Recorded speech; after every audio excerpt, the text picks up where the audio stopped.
Almusal tayo mga kalakwatsero. Kamuti, itlog at abukado pakatapos tumakbo. Good morning mga kalakwatsero. Nandito tayo sa gitna ng Garden Hills mga kalakwatsero. Tumakbo pero tumigil ako dahil sobrang pagod. Lahat dito ahon. Ahon lusong.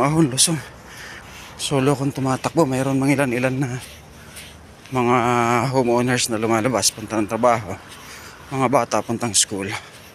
So yun lang nasasalubong ko. Yan o, gandang lugar, napakatahimik at napakalinis. Siyempre yun ang maganda rito, safe na safe kang maglakad, walang mangi-istorbo siya. Yun o, linis mga kalakwatsero.